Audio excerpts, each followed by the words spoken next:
बहुत समय पहले की बात है।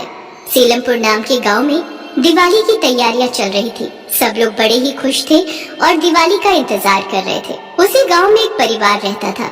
उस परिवार में मंगत, उसकी पत्नी मीरा रहते थे। मंगत की एक छोटी सी किराने की दुकान थी, क्योंकि दिवाली आने को थी। इसलिए एक दिन मंगत ने सोचा और अपनी मीरा से कहा, मैं सोच रहा हूँ क्यों ना बाजार जाकर वहाँ से कुछ बम पटाखे ले आऊँ। दुकान में रख लूँगा तो अच्छी कमाई हो जाएगी। हाँ जी, ये तो अच्छी बात है। ठीक है, फिर मैं कल सुबह ही शहर के लिए निकल जाऊँगा। शहर काफी दूर है तो मुझे आते आते रात ही हो जाएगी। बस फिर अगली सुबह मंगत पटाखे लेने के लिए शहर निकल पड़ता है। शहर में काफी भीड़ होती है और मंगत को आते आते रात हो जाती है। जल्दी घर पहुंचने के चक्कर में मंगत अपनी साइकिल एक जंगल के रास्ते से निकाल लेता है। जंगल काफी घना और खतरनाक होता है। काफी दूर आने के बाद मंगत की साइकिल की अचानक चेन उतर जाती है। ओहो, इस चैन को भी अभी उतरना था। एक तो पहले ही इतनी देर हो गई है। मंगत अपनी साइकिल की चेन ठीक करने लगता है, पर उसे इस बात का जरा भी अंदाजा नहीं होता है कि साइकिल की चेन उतरना कोई इत्तेफाक नहीं है, बल्कि वहाँ खड़े बरगद के पेड़ के ऊपर बैठी एक चुड़ैल का काम है। चुड़ैल ऊपर बैठी मंगत को परेशान करने लगती है। इस आदमी की साइकिल के ऊपर ये क्या रखा हुआ है डिब्बे में? अब इसको गिरा देती हूँ। चुड़ैल मजे मजे में उस आदमी की साइकिल पर रखे डब्बे को नीचे गिरा देती है। डब्बे में से कुछ पटाखे बाहर आ जाते हैं। चुड़ैल उनको देखकर अचानक उदास हो जाती है। मंगत अपने पटाखे वापस डब्बे में भरकर साइकिल पर रखकर जैसे तैसे घर जाने लगता है। अब चुड़ैल भी उसके पीछे पीछे लग जाती है और उस आदमी के गांव तक पहुंच जाती है।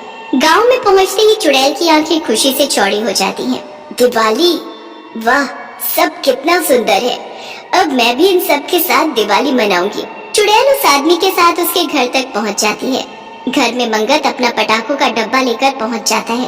अरे आ गया, काफी देर लगा दी आपने।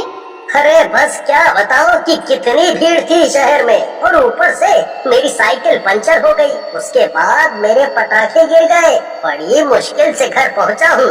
ओहो, चलो आप हाथ मुंह धो लो, मैं खाना लगा देती हूँ। मंगत मुंह हाथ धोकर खाना खाने लगता है और चुड़ैल वहीं खड़ी उस डब्बे को देखती रहती है। जब मंगत और मीरा सो जाते हैं तो वो चुपके से उस डब्बे को घर के बाहर ले जाती है और फिर उसमें से पटाखे निकालने लगती है। अरे वाह, अब इन पटाखों को जलाऊंगी, कितना मजा आएगा। कितने नए नए तरीके के पटाखे हैं ये, मैंने तो कभी नहीं देखे। चुड़ैल एक एक करके उन पटाखों को जलाने लगती है और खुशी के मारे उछलने लगती है। पटाखों की आवाज सुनकर मंगत अचानक उठ जाता है। भगवान, ये इतनी रात को पटाखों की आवाज कहाँ से आ रही है? मंगत और मीरा जल्दी से बाहर जाते हैं तो देखते हैं कि उनके पटाखे का डब्बा बाहर रखा हुआ है और सारे पटाखे यहाँ वहाँ फैले हुए हैं। कुछ पटाखे जल रहे हैं और कुछ जले हुए पड़े हैं। हे भगवान, मेरे पटाखे! आखिर ये पटाखे का डब्बा घर के बाहर कैसे पहुँचा? तो अंदर से बंद था। अजीब, अभी कुछ ही पटाखे जले हैं, जल्दी से बचे हुए उठा लो। दोनों मिलकर सारे पटाखे वापस डब्बे में भर लेते हैं। चुड़ैल वहीं खड़ी देखती रह जाती है। ये लोग तो मेरे सारे पटाखे वापस ले जा रहे हैं, अब मैं क्या करूं? मुझे भी पटाखे जलाने हैं, मुझे भी दिवाली मनानी है। मीरा और मंगत अपने पटाखे का डब्बा अंदर ले जाते हैं। उसके बाद चुड़ैल अपना ठिकाना कहीं और देखने लगती है। वो रात को गाँव में यहाँ वहाँ भटकने लगती है। फिर उसकी नजर एक मिठाई की दुकान पर पड़ती है। मिठाई देखकर चुड़ैल बड़ी खुश हो जाती है। अरे वाह, मिठाई, इतनी सुंदर सुंदर और स्वादिष्ट मिठाई, मुझे भी खानी है। एक काम करती हूँ, जल्दी से दुकान में घुस जाती हूँ। चुड़ैल जल्दी से दुकान की तरफ आगे बढ़ती है और दुकान के बाहर लगी मिठाई में से एक मिठाई उठाकर खाने लगती है। वाह, कितनी स्वादिष्ट है। इतनी स्वादिष्ट मिठाई तो मैंने कभी नहीं खाई। चुड़ैल वहाँ खड़ी मिठाई का स्वाद ले ही रही होती है कि तभी दुकान का मालिक अपने नौकरों को दुकान बंद करने को बोलने लगता है। अरे भाई, इतनी रात हो गई है, जल्दी जल्दी सब मिठाई दुकान के अंदर रखो और दुकान बंद करो। इतने आलसी हो गए हो तुम लोग कि मैं तो परेशान हो गया हूँ तुमसे। अभी सब मिठाई अंदर रख रहे हैं बाबूजी, आप चिंता ना करें, बस 5 मिनट में हम सब कर दे। दुकानदार अपने नौकरों पर गुस्सा करता है और सब जल्दी जल्दी सारी मिठाई अंदर रख देते हैं। चुड़ैल मिठाई के 2 टुकड़े लेकर वहीं खड़ी रह जाती है। मेरी मिठाई, अब मैं मिठाई कैसे खाऊंगी? अब मैं क्या करूं? मुझे कुछ और देखना पड़ेगा। वो रात ऐसे ही निकल जाती है और फिर अगले दिन चुड़ैल फिर से यहाँ वहाँ भटकने लगती है। उसे गांव में चारों तरफ दिवाली की तैयारियां होती दिखती हैं, जिसे देख वो बड़ी खुश होती है और वहीं खड़ी होकर सब बड़े ध्यान से देखने लगती है। चुड़ैल की नजर फिर अचानक एक दुकान पर जाती है, जहाँ बड़े ही सुंदर सुंदर कपड़े मिल रहे होते हैं। चुड़ैल हाथ लगाकर उन कपड़ों को देखने लगती है। वाह, कितने सुंदर कपड़े हैं ये। काश मेरे पास भी ऐसे कपड़े होते। मैं भी दिवाली पर सबकी तरह सुंदर सुंदर कपड़े पहनती। एक काम करती हूँ, अभी यहाँ कोई भी नहीं है, जल्दी से एक सुंदर सा सूट निकाल कर देखती हूँ। चुड़ैल एक सूट निकालती है और शीशे के सामने खड़ी होकर उसे अपने ऊपर लगाकर देखने लगती है। अरे वाह, ये तो मुझ पर कितना जच रहा है। अब मुझे भी यही सूट चाहिए।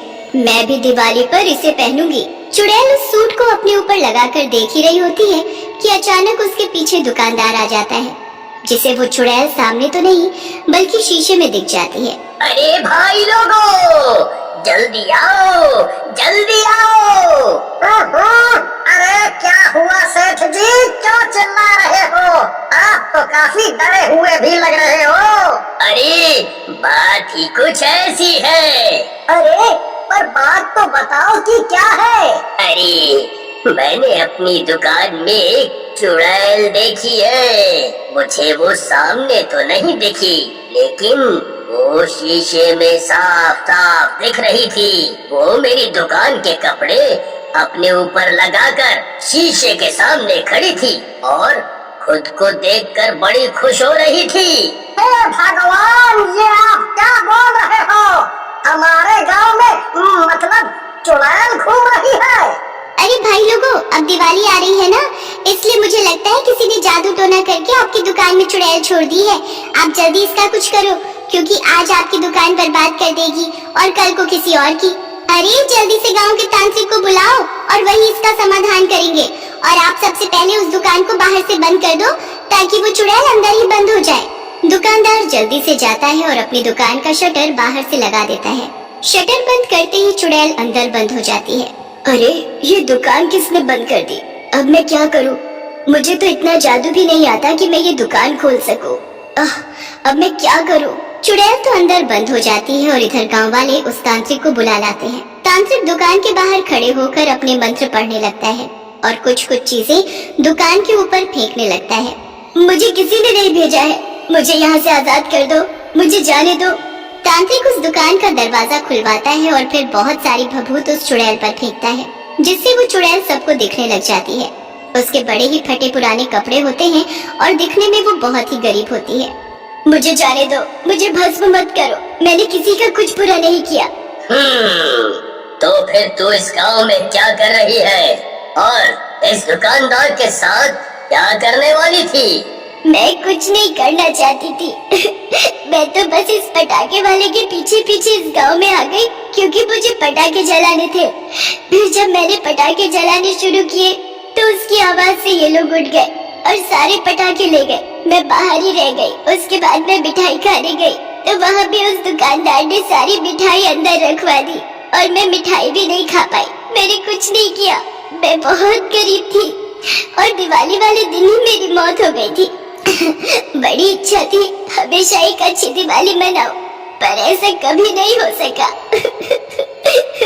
मैं भूत चुड़ैल देखकर बता सकता हूँ कि कितना खतरनाक है। ये चुड़ैल ऐसी नहीं है, ये सच बोल रही है।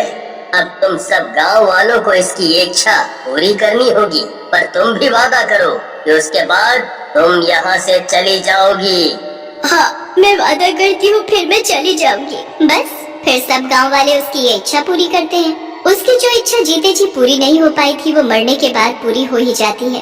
दिवाली के खत्म होते ही वो चुड़ैल सबको खुशी से धन्यवाद करती है और वहाँ से हमेशा हमेशा के लिए